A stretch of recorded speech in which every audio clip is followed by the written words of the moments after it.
That's actually what I brought prepared. You did have a lot of questions, but does anyone have any other questions regarding this? This is what I think is the most complicated side of it. So I don't know if you could say just a little bit about what it takes to maintain the program year by year.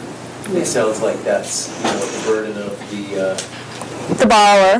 Right, absolutely. So year by year to maintain the program, it's just simply going back onto the website, that NSLDS, and going to the right screen, and then submitting proof of income, just an annual proof of income thing, so a calendar reminder. It's really easy. Yeah, and you can print out a little fax sheet and fax in your pay stub as proof of income. So annually, I think the biggest thing for people is just doing it. So your strategy is basically, if you're qualified for like the IBRs, a program like that, then you want to create something else so that you can kind of prevent that taxable. Right. So that's what your strategy is. Right. Okay. And the taxable thing is going to vary because your life is going to vary, your income's going to vary. So how we're planning is going to change. Basically, like let's say you do your life insurance and the premium to start with is $200 a month, but then you started to make more, so you're going to have less forgiven. So then you can drop the premium. Or you're going to make less and you're going to have more. So it's a constant assessment to make sure we're staying on track. Right, versus a student going out and then just sticking to the IBR repayment program or whatever, you're kind of creating a financial scenario that you can kind of come at. Yeah, helping them make sure. At the end of the day, because honestly getting a 1099 like that is not a very fun experience with the IRS. And then you end up with a payment plan with the government, which is far worse than a student loan payment plan. I mean, either way you're going to pay back, so this is a pretty good. Right. Has anyone had a payment plan with the government?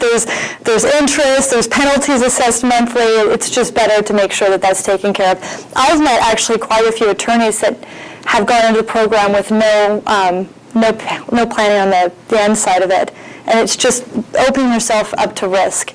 And the older you are when you do the planning for the forgiveness, the harder it is to have options. Are you still paying only interest on the loan if you do one of the programs, or how does that work with the accumulated interest? On the student loan, it builds and builds and is swept into the forgiven debt. Okay, Right. so you let it go, but you don't pay it before it's capitalized? No, once you're in the program, your payment is given to you. That's your payment for that whole chunk of student loans, interest included. And then at the end, it's all a forgiven event. Okay. And are you responsible for that interest? Are you taxed on that interest? That's all part of that 1099 at the end. So all that unpaid interest and the principal balance, that's how you start with $120,000 of student loans and end with $300,000 forgiven. Exactly. Because that interest just builds over time. And you're taxed on the entire... On the entire 1099, but a 1099 tax bill of $300,000 doesn't mean you owe $300,000 to the government. It goes added onto your income, and then what you owe is based on your tax bracket. Okay. So it's an assessment at that. What about the people that you're saying start out in this and then they phase out because of income? Doesn't it put them in a much worse situation because of the accrued interest during the time they've been in? That is a If you're not paying really interest, good question. That's what I've been trying to work out. That's what. So this all goes into the planning process to understand if it's a good fit for you. For the employee that I'm specifically, for the person I'm thinking of that was going to phase out, they really needed some relief in the first 5 years of income. And when we ran the numbers, it didn't hurt them because the amount that their income was going to go up was going to allow them to make some pretty big lump sums later on. So it goes back to it being kind of individual for if it's going to work for you. Always worth looking into and looking on paper what it looks like to be in the program. But like I can get so detailed where putting your income into the program, I take 20 years of speculation. So you can say to me, I'm going to make $24,000 for the first 5 years, then I'm going to have a child stop working for a year, and then I'm going to make $50,000 when I go back to work, and I'm going to earn 10% more every year after that. Like we can get very specific with how we project your income to give you the best scenario for what it's going to look like.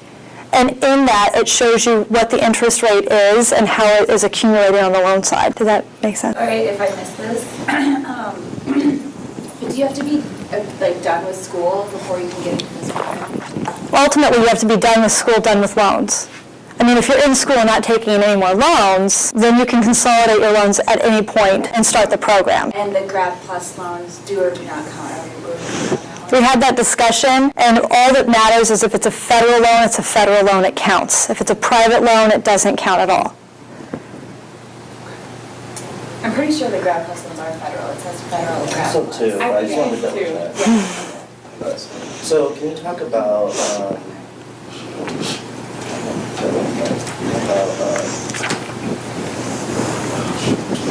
so after we're done, I guess we get like this thing that we sign for, Oh, I was telling him, when you're out of school, our financial aid office gives you this lovely form, which is your beneficiaries.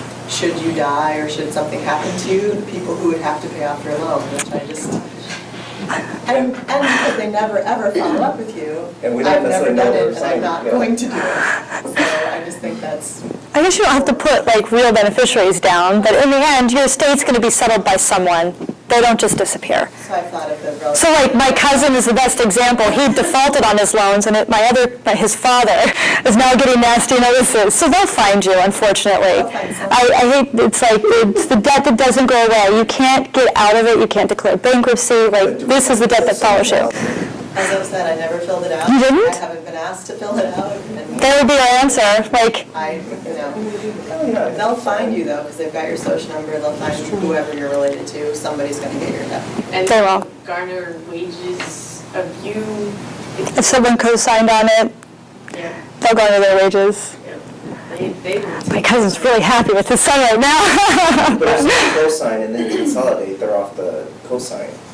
You can't consolidate. Because that's- So here's what the biggest issue that I had, and this is a great family situation, because my one cousin, he went to school and took out private loans, and his father co-signed on them. And so there's no way to get the dad's name off of it, because they were only That's approved. a private loan if Right. it was beyond the federal loan cost, so like a really expensive. Well, I know that loans that you've co-signed for will not qualify to consolidate into this program. I have experienced that. Okay, private loans, but like say the direct, or the grant. I guess I haven't seen any of those with co-signers. Okay, because our office is telling us that we can, and that was the only reason why I decided to, okay, maybe even entertain the idea of having a cosign to get the Grad Plus. Okay. So, I mean, this is where sometimes it gets confusing. It does. So I joint do this with another individual, and between the two of us, we have all the answers to your questions. So if there's something that I don't have today, just send me an email, and I can make sure I get the answer, because, so he's the one who, you come to me for the planning, and he makes sure to get you into the program. He does all that online, click this button, and I'm on the call and I do it with you guys, but when we had problems and we had to get an ombudsman involved, he's the one who knows how to fight and what loans we can force in. So as a student coming out, student scenario, we're coming out of school and we come see you. What's the scenario as in your services for us, since we have no money or whatever? Well, right, I only get paid if you get into the program and we plan for forgiveness. Okay. That's it. So obviously, I'm taking a leap here, hoping that I'm going to be able to do greater planning with you in the long run. Okay. So I'm looking for relationships with clients over time, not just come to me and I take care of some need. Our consultant fee and No. go from there. Now, Can you elaborate on how that works? I will also comment, I do have plans that I build for people, and I do retainer planning, and I manage assets. Sure. So that is not necessarily what I'm here to talk about, but I do have that kind of planning. So I say that because I do only work off of referrals. So it's my intent to help you guys get into this program, to help build long-term relationships with clients, but it's not that this is the service I'm providing to develop the relationship with you guys in the long run.